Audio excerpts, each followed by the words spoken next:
ప్రభు అయిన యేసునామాన మీ అందరికీ శుభములు. పోయిన వారం మనం మత్తయి సువార్త 5వ అధ్యాయంలో యేసయ్య యొక్క ప్రసంగం, కొండ మీద ప్రసంగాన్ని గురించి మరి ముఖ్యంగా మొదటి 12 వచనాల నుండి ధ్యానించాం.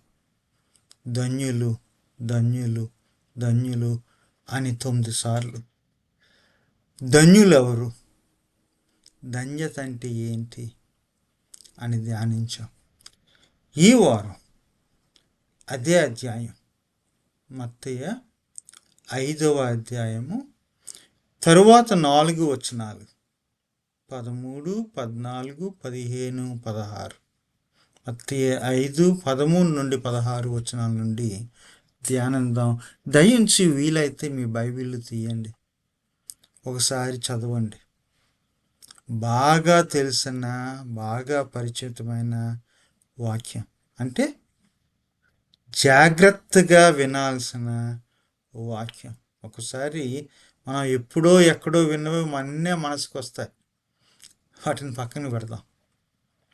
తాజాగా దేవుని వాక్యాన్ని, ఈ వాక్యాన్ని మరి ఎప్పుడు చదవనట్టు కలుపెద్ది చేసి మనసు విప్పి చదువుదాం. మీరు లోకమునకు ఉప్పై ఉన్నారు, మీరు వెలుగై ఉన్నారు. ఉప్పు, వెలుగు. ఎవరు? మీరు. ఆ రోజున యేసయ్య కొండ మీద ప్రసంగిస్తున్నప్పుడు ఎదుటున్నది ఎవరు? శిష్యులు, జనసమూహము. ఆయన అందరితో ప్రసంగిస్తున్నా ఆయన మనసులో ఉన్నది ఎవరంటే ఆయనను వెంబడిస్తున్నవారు, శిష్యులు. జనసమూహములు కూడా కొంతమంది తర్వాత వెంబడించుంటారు, వారిని కూడా మనసులో పెట్టుకుని ఉండొచ్చు. మీరు అంటే యేసయ్యను వెంబడించువారు. ఇప్పుడు లూకా ఈ మాటలను జ్ఞాపకం చేసుకొని దరిదాపు 60 సంవత్సరాల తరువాత రాసినప్పుడు ఆ మీరు ఎవరంటే మత్తయి యొక్క సంఘం. ఈ యాంటియోక్ ప్రాంతంలో కొంచెం కఠినమైన పరిస్థితుల్లో, పరాయి దేశంలో వలసెళ్ళి నిందించబడి, హింసించబడి, అబద్ధ సాక్ష్యాలు పొందుతూ, ఇష్టం ఉన్న, కష్టమైన, నిలకడగా, నమ్మకంగా, శిష్యులుగా, సాక్షులుగా ఉన్న ఆ మత్తయి సంఘం ఉంది కదా, వాళ్ళనే మీరు అని సంబోధించడం జరిగింది మత్తయి రాసినప్పుడు. మరి ఇప్పుడు మీరు మన యొక్క దేశాల్లో, మన ప్రాంతాల్లో, మన నగరాల్లోనూ, ఊర్లలోనూ, మన యొక్క గల్లీల్లోనూ, వీధుల్లోనూ, మన సమాజంలో ఎవరు ఎలా పోతున్నా సరే, ఎవరు మనల్ని ఎలాగ బాధ పెట్టినా సరే, హింసించినా సరే, నిందించినా సరే, తులకనగా చూసినా, మాట్లాడినా సరే, నిలకడగా, నమ్మకంగా యేసే నా ప్రభువు అని యేసయ్యకి సాక్షులుగా ఉన్న మీరు, యేసయ్యను వెంబడిస్తున్న మీరు, వారే మీరు. మీరు లోకమునకు వెలుగై ఉన్నారు. ఇటండి మీరనగానే అంత మంచి మంచి మాటలు చెప్పారు. అక్కడేమో కొండ మీద ఉన్న శిశువులు అన్నారు, మత్తయి సమయంలోనేమో మత్తయి యొక్క సంఘము అన్నారు. ఇప్పుడు 2026 ఫిబ్రవరి మాసంలో మమ్మల్ని అందరిని గురించి అన్నారు. అంటే మేము అంత గొప్పే. ఈ గొప్పతనం దేని బట్టి వస్తుందంటే మన పిలుపుని బట్టి వస్తుంది. మనలో లేదు అది. మనలో ఏమాత్రం లేదు. మనం వెంబడించడాన్ని బట్టి కాదు, మనల్ని వెంబడించడానికి పిలిచిన యేసయ్యను బట్టి వచ్చింది. మేము ఉన్నామండి. ఎందుకున్నాం? ఇక్కడ అంటాడు లోకమునకు అంటాడు. ఇంత మాట అంటారు ఏంటండి మీరు? మేము ఉన్నది ఈ లోకానక వేరే లోకానక అని మీరు అడగొచ్చు. ఎందుకంటే మన సంఘాల్లోనూ మన యొక్క పాటల్లోనూ మన యొక్క ప్రసంగాల్లోనూ మన వైఖరిలోనూ ఒక్కోసారి నాకు అనిపిస్తుంది మనం ఈ లోకంలో ఉన్నాం కానీ ఏదో లోకం కొరకు ఉన్నాము అనుకుంటున్నాం. ఇక్కడ యేసయ్య చెప్పినప్పుడు, మత్తయి జ్ఞాపకం చేసినప్పుడు ఇక్కడ ఏంటంటే మీరు ఏదో లోకమునకు అనలా, మీరు ఈ లోకమునకు. కష్టంగా ఉంది కదా, కఠినంగా ఉంది కదా. అంటే మనం లెక్క కాదా? లెక్కే కాదు. మన లెక్క ఎప్పుడు లెక్క అంటే ఈ లోకములో లెక్క. ఆ రోజుల్లో యేసయ్య జీవించిన ఆ రోజుల్లో దేవుని ప్రజల్లో రకరకాల మనుషులు ఉండేవారు. కోపమత్తు కత్తి తీసుకునే రకాలు ఉండేవాళ్ళు. కోపమత్తు ధర్మము అనే కొంతమంది రకాలు ఉండేవారు. ఇంకొక రకం ఉన్నారు. వీళ్ళు యోర్దాను నది తీరాన అరణ్యంలో కుమ్రాన్ సమాజము అని ఒక సమాజం ఉండేది. వీళ్ళు ఏమన్నారంటే ఇదిగో లోకం అంతా పాపభూయిష్టం అయిపోయింది, ఊర్లోకి వెళ్తే పనికిమాలిన మనుషులు, పాపము విస్తరించింది, వినడానికి వినాల్సింది లేదు, ఎక్కడికి వెళ్ళినా ఇంత దారుణంగా ఉంది కాబట్టి మనము దేవుని ప్రజలుగా లోకాన్ని విడిచిపెట్టి అరణ్యంలోకి పోదామని చెప్పేసి అరణ్యంలో ఒక గుంపుగా కూడి ఉండేవారు. ఇలా ఊర్లో చేసిన భోజనాలు చేసేవారు కాదు, వాళ్ళకు వాళ్ళే చేసుకునేవారు. వీళ్ళు ఊర్లో నుండి ఏది తెచ్చుకునేవారు కాదు. ఆఖరికి ఇంట్లో సొంత ఆస్తులుంటే ఆస్తులను అమ్మేసి ఉన్నదేదో తెచ్చేసి ఇక్కడ ఈ కుమ్రాన్ కమ్యూనిటీలో పెట్టేసేవారు. వచ్చినప్పుడు మళ్ళా వీళ్ళకి కొన్ని పత్యాలు ఉండేవి, అంతేకాదు నిబంధనలు ఉండేవి, విలువలు ఉండేవి. వచ్చినప్పుడు కొన్ని ప్రమాణాలు చేయాలి. ఒక్కసారి ఈ కుమ్రాన్ కమ్యూనిటీలోకి వచ్చిన తర్వాత ఇక ఆఖరికి ఊర్లో అమ్మకేమైనా, నాన్నకేమైనా, అక్కకేమైనా, చెల్లికేమైనా, అన్నకేమైనా, కుటుంబానికి ఏమైనా ఇంకా పట్టించుకోకూడదు, తిరిగి చూడకూడదు. ఎందుకంటే మేము ఈ లోకానికి సంబంధించిన కాదు, మేము లోకానికి దూరంగా ఉంటామని చెప్పి వెళ్ళిపోయేవారు. వీళ్ళు తిరిగి వెళ్తే వీళ్ళకి గౌరవం ఉండేది కాదు. ఇక్కడ గౌరవం ఉండేది కాదు, అక్కడ గౌరవం ఉండేది కాదు. ఎవరన్నా దూరంగా వస్తే నది వరకు వచ్చేవారు, వెళ్ళిపోయేవారు. ఎంత నిష్టగా ఉండి లోకానికి దూరంగా ఉందామనే ఆశ కలిగిన మనుషులు. వీళ్ళ ద్వారా లోకానికి కలిసి వచ్చిందేముంది? మీరు అంటారు కలిసి రావాలా అండి అంటారు. లోకం పాపభూయిష్టం అయిందండి, లోకం చెడిపోయిందండి, రోమీలు వచ్చి ఆక్రమించారు. ఉన్న దేవుని ప్రజలేమో రోమీలకి బానిసలు అయిపోయారు. అలాంటి లోకానికి వీళ్ళు ఎందుకు దగ్గరగా ఉండాలి అని మీరు అనుకోవచ్చు. అలాంటి అనుకునే వాళ్ళకి అక్కడ కొండ మీద యేసయ్య మాటలు క్లియర్గా స్పష్టంగా చెప్తున్నాయి.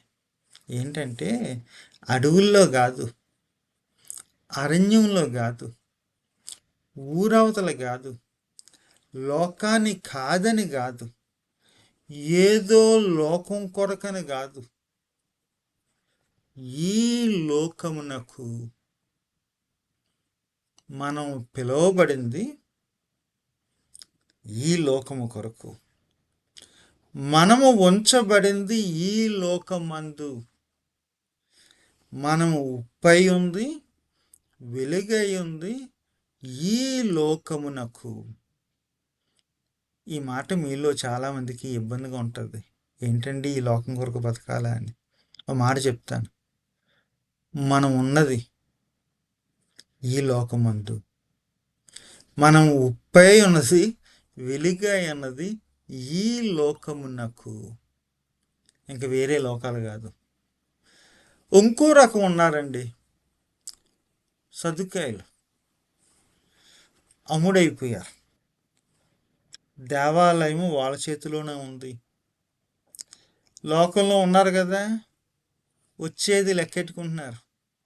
దేవాలయంలో ఉన్న అర్పణలు, ఆదాయం చక్కగా పంచుకుంటున్నారు.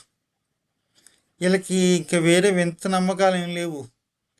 దర్శనాలు నమ్మరు, దూతలు నమ్మరు, అద్భుతాలు నమ్మరు. ఇక వేరే లోకం గురించి, పరలోకం గురించి వీళ్ళు నమ్మేవారు కాదు. వీళ్ళ బ్రతుకంతా ఈ లోకమే కేంద్రం. వీళ్ళ యొక్క విలువలు, వీళ్ళ యొక్క మనసులకి ఈ లోకమే కేంద్రం అయిపోయింది. ఎంత బానిసలైపోయారంటే వీళ్ళు రోమీలతో పొత్తు పెట్టుకుని అధికారం పంచుకున్నారు, ఆదాయం పంచుకున్నారు. అధికారానికి, ఆదాయానికి ఆత్మలు అమ్మేసుకున్నారు.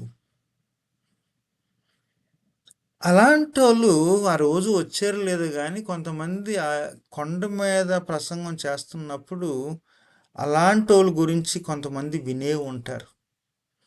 సో దేవుని క్రీస్తు యొక్క ప్రసంగాన్ని వింటున్న వాళ్ళకి ఆప్షన్స్ ఉన్నాయి. ఒక ఆప్షన్ ఏంటంటే ఈ లోకం కాదు అని లోకానికి దూరం అయిపోవడం. ఇంకొక ఆప్షన్ ఏంటంటే ఇంక లోకం మనకు తప్పదు అని ఈ లోకానికి అమ్ముడైపోవడం. వాళ్ళకి వీళ్ళకి యేసయ్య. మరి ముఖ్యంగా శిష్యులు కూడా ఆప్షన్స్ ఉన్నాయి. అక్కడ నుండి ఇక్కడ నుండి వచ్చారు. వాళ్ళకి ఏమంటున్నాడంటే, ఇదిగో మీకు ఈ లోకములో బాధ్యత ఉంది, మీకు ఈ లోకంలో పని ఉంది. ఈ లోకమునకు మీరు ఉప్పై ఉన్నారు. లూకా యొక్క సంఘం ఉంది కదా, ఇందాక అన్నాను కదా, ఎక్కడో యాంటియోకులో ఉన్నారు యూదులు చాలామంది, కొంతమంది యూదేతరులు కూడా ఉన్నారు.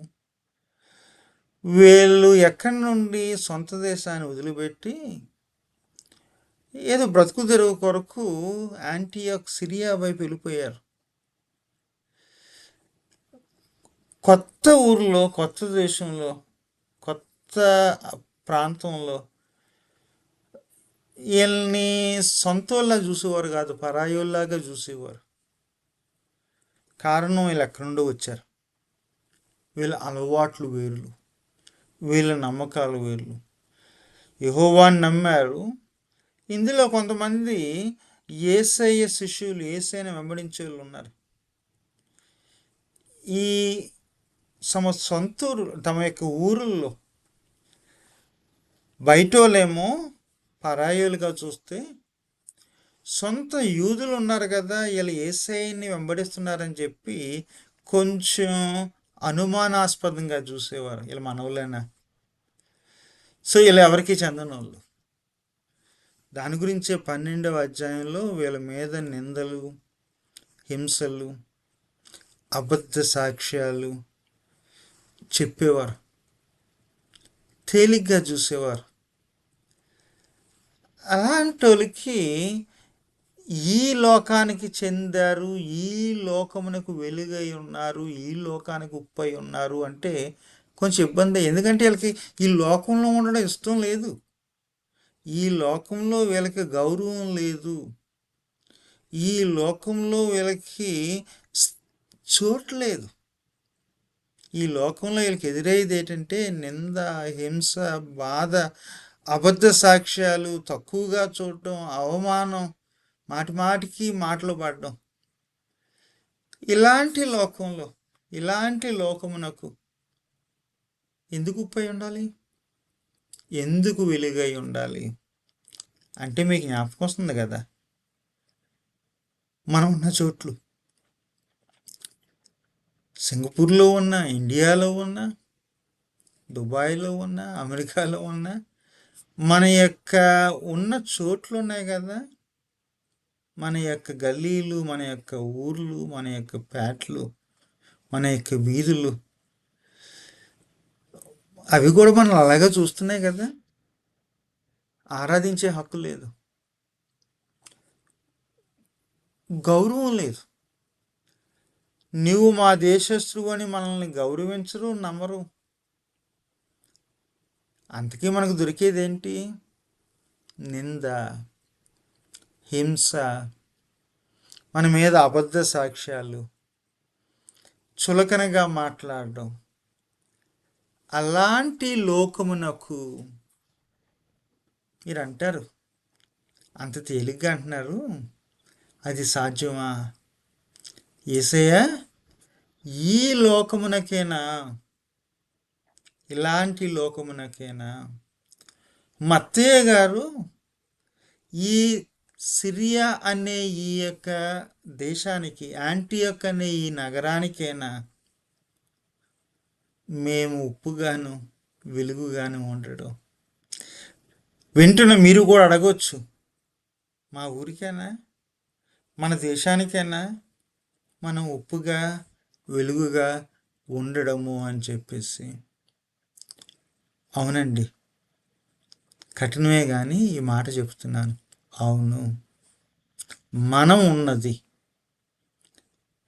ఈ లోకమునకు, మనల్ని పిలిచింది ఈ లోకము నుండి, మనల్ని క్రీస్తు పంపించినది ఈ లోకానికి. మనల్ని ఆయన యొక్క రుచిచ్చి, తేజస్సిచ్చి, ఉప్పుగాను వెలుగుగాను ఉంచింది ఈ లోకములోనే. పారిపోవద్దు, కలిసిపోవద్దు, నిలకడగా ఉందా, నమ్మకంగా ఉందా. ఉప్పు అనగానే మీరు చాలామంది ప్రసంగాలు వినుంటారు. వెంటనే మిమ్మల్ని ఎక్కడ తీసుకెళ్తారు ఈ ప్రసంగాలు? ఆ కిచెన్కి తీసుకెళ్తాయి. ఏంటి యేసయ్య ఉప్పు గురించి మాట్లాడడం అని చెప్పి మీరు అనుకోవచ్చు. వింత ఏమి కాకపోవచ్చు, ఎందుకంటే ఎదురుగా కొండ మీద కూర్చుని వాక్యాలు వింటున్న వాళ్ళు కూడా వంటలు చేసిన వాళ్ళు ఉన్నారు, వంటలు తిన్న వాళ్ళు ఉన్నారు. మత్తయ్య సంఘంలో కూడా ఉప్పుకి అవసరం ఉంది. ఉప్పు లేని చోట్లు లేవు, దేశాలు లేవు, భూములు, సముద్రాలు, ఎక్కడికి వెళ్ళినా ఇది ఉంటుంది. ప్రతి ఇంట, ప్రతి కిచెన్లోనూ దీనికి చోటు ఉంది. దీని గురించి చాలా ప్రసంగాలు విన్నాం. మనకు తెలియదు యేసయ్య ఎందుకు చెప్పాడు అనేది. నేను అనుకుంటాను, అంటారు జనాలు, పాలిస్తీనా దేశంలో ఒక సామెత, ఒక నానుడు ఉండేది, రుచి లేని ఉప్పు ఎందుకు అనేది. ఈ మాట చెప్పగానే వాళ్ళకి జ్ఞాపకం వస్తుంది, ఆహా, ఉప్పుకి రుచి ఉండాలి అన్న పదం. ఆ యొక్క జ్ఞానం ఎంత తెల్లగా ఉన్నా, ఎంత అందంగా ఉన్నా, ఎంత ఎక్కువగా ఉన్నా, ఉప్పుకు కావాల్సింది ఏంటంటే సారం. దాని గురించి ప్రసంగాల్లో వింటాము. ఉప్పు ఏం చేస్తుందయ్యా అంటే రుచిస్తుంది అంటాం. మన వంటకాలకు రుచి కావాలి, ఇస్తుంది, విన్నాం ప్రసంగాలు. ఉప్పు ఇంకేం చేస్తుంది?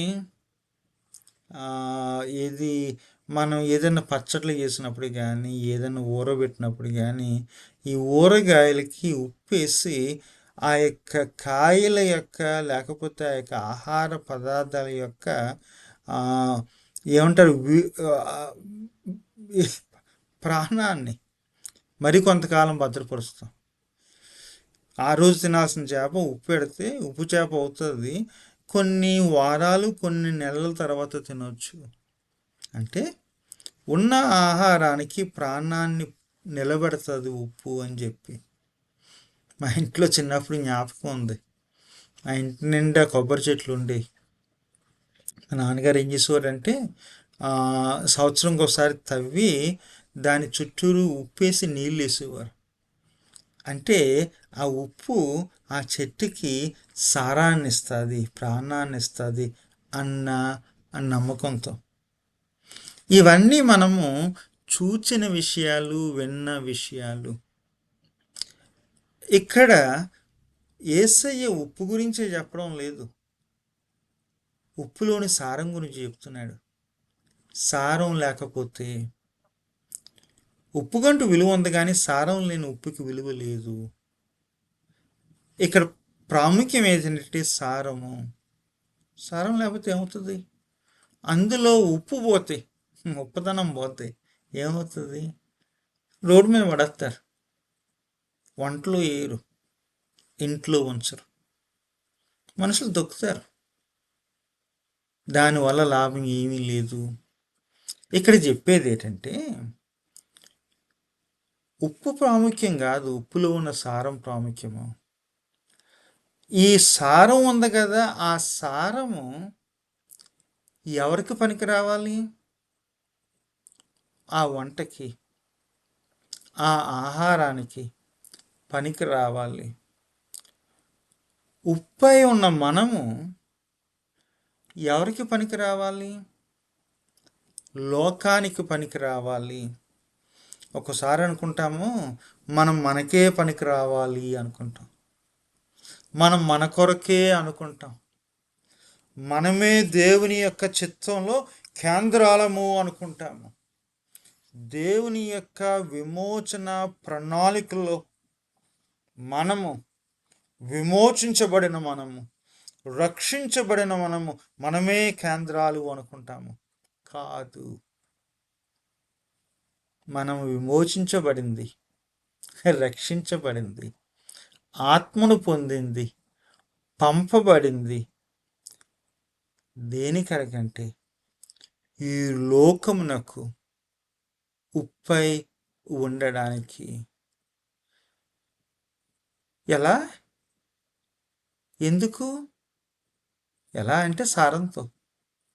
ఎందుకు అంటే ఆ సారాన్ని పొందాము కాబట్టి. కష్టంగా ఉంది కదా, కఠినంగా ఉంది కదా. అయ్యా, ఎవరో ఒకరు పిలిచారు, ఒక రోజు తిట్టారు, వినబడినట్టు వెళ్ళిపోతాం.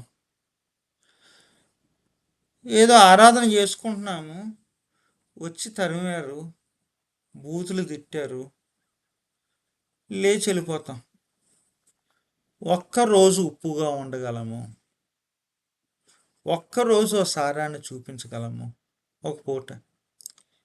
దినం, ప్రతిదినం, ప్రతిరోజు నమ్మకంగా, నిలకడగా ఇలాంటి మా ఊర్లోనూ, మా వీధిలోనూ, మా దేశంలోనూ ఎలా ఉప్పుగా ఉండగలము అని మీరు నన్ను అడగవచ్చు. మాట చెప్తాను. అందుకనే మనకు ఆత్మ ఇవ్వబడింది, అందుకనే మనకు చాలినంత కృప ఇవ్వబడింది. ఎందుకు? ఈ లోకమునకు సారము కలిగిన ఉప్పై ఉండడానికి. నిందించబడినప్పుడు, హింసించబడినప్పుడు, అవమానించబడినప్పుడు కష్టమే గాని తప్పదు. మన పిలుపు అది. మీరు లోకమునకు ఉప్పై ఉన్నారు, మనము లోకమునకు ఉప్పై ఉన్నాము. వెంటనే అంటాడు, ఇగో మీరు లోకమునకు వెలుగై ఉన్నారు. ఇది కూడా కొంచెం వింతగా ఉంటుంది, ఎందుకంటే లోకానికి వెలుగు ఎవరంటే దైవమే. దైవానికి మించిన వెలుగు లేదు. ఇక హెబ్రీ లేఖనాల్లో మొదటి నిబంధనలో దేవుని వాక్యము మన పాదాలకు దీపము వెలుగు అంటాడు. అంటే దేవుని మాటలో ఆ వెలుగు ఉంది. ఇంకా ఏంటి, దేవుని యొక్క కుమారుడు యేసయ్య, ఆయనే వెలుగు. మనం యోహాన్లో చూస్తాము. అట్ ద బెస్ట్ ఫిలిప్పీలకు రాసినప్పుడు పౌలు అంటాడు, మీరు కూడా నక్షత్రాలుగా వెలగొచ్చు అని అంటాడు. గమనించండి, ఇక్కడ మత్తయి యొక్క వేదాంతం ఏంటి అంటే, దేవుని యొక్క ప్రసన్నత, ఆ పరలోకమందున్న ఆ దేవుని యొక్క ప్రసన్నత క్రీస్తులో మన దగ్గరకు వచ్చింది. క్రీస్తులో మనము దేవుని ప్రసన్నతను చూస్తాం, దేవుని యొక్క వదనాన్ని చూస్తాము, దేవుని యొక్క వెలుగును తేజస్సును చూస్తాము. అదే మత్తయి యొక్క సువార్త సారాంశం. మరి క్రీస్తు వెళ్ళిపోయిన తర్వాత, క్రీస్తు ఎత్తబడిన తర్వాత ఆత్మగా సంఘములో, మత్తయికి ఈ పదం చాలా ఇంపార్టెంట్. సంఘము, క్రీస్తును వెంబడించు వారి యొక్క సంఘము. నూతన మందంలో సువార్తల్లో యేసయ్య మాటల్లో సంఘము అనే ఆ యొక్క పదం ఉంది కదా, అది మత్తయి సువార్తలోనే ప్రస్తావించబడింది. దైవం యేసయ్యలో ఎలా కనబడతాడు? యేసయ్య ఆత్మ ద్వారా సంఘములో కనబడాలి. దేవుని యొక్క వెలుగు యేసయ్యలో ఎలాగ కనబడిందో, ఆ యేసయ్య యొక్క వెలుగు ఆత్మ మూలంగా సంఘములో కనబడాలి. అంటే దేవుని కార్యము యేసయ్యలో జరిగింది, యేసయ్య కార్యము సంఘములో జరగాలి.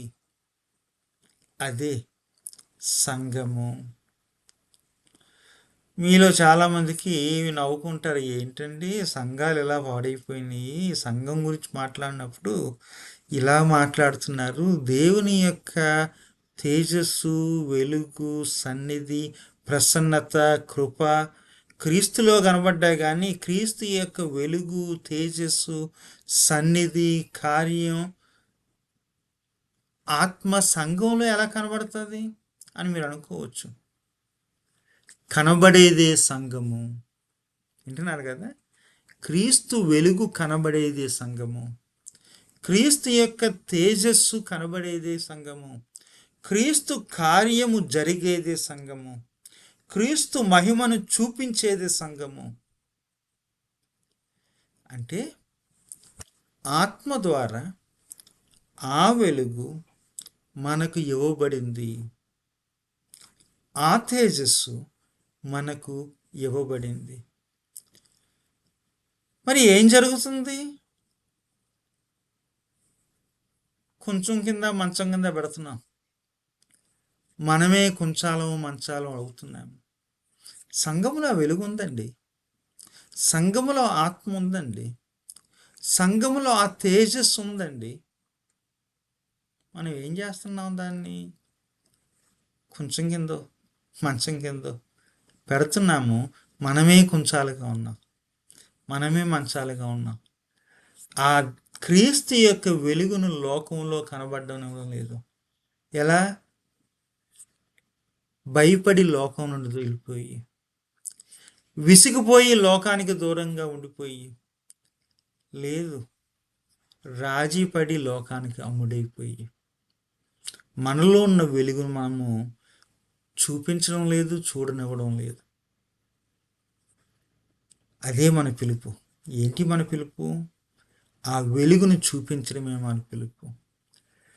ఇక్కడ వార్నింగ్ క్లియర్గా యేసయ్య ఇస్తున్నాడు, మత్తయి ఇస్తున్నాడు, వింటున్న వారికి ఈరోజు మనకి ఇస్తున్నాడు. ఇదిగో ఆ వెలుగు మీలో ఉంది. ఆ వెలుగుని కనబడనివ్వండి.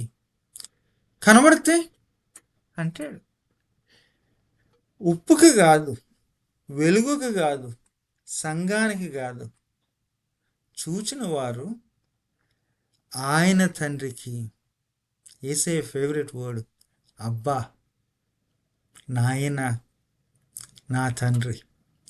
ఒక్కోసారి మనం ఏం చేస్తున్నామంటే ఆ ఉప్పు కోరుకుంటుంది నాకే ఆ మహిమ కావాలని చెప్పి, వెలుగు కోరుకుంటుంది ఆ మహిమ నాకే అని చెప్పి. మనం ఉప్పే ఉన్నది, వెలుగే ఉన్నది, ఎందుకంటే ఆ మహిమ దేవునికి చెందాలి. మాట చెప్తాను, ఉప్పు ఉన్నది ఎందుకంటే కరిగి రుచి ఇవ్వడానికి. దీపం ఉన్నది ఎందుకు అంటే కాలి వెలుగు ఇవ్వడానికి.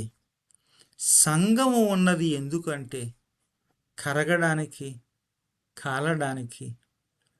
మనం కరగడం ద్వారా, మనం కలవడం ద్వారా ఉప్పుగా వెలుగుగా ఉంటాము. దైవానికి మహిమను తెస్తాము. ప్లూరల్, మనము, నీవు, నేను, నీవుగానే కాదు, నేనుగానే కాదు, మనముగా ఉప్పై ఉందాము, వెలుగుగా ఉందాము ఈ లోకమునకు.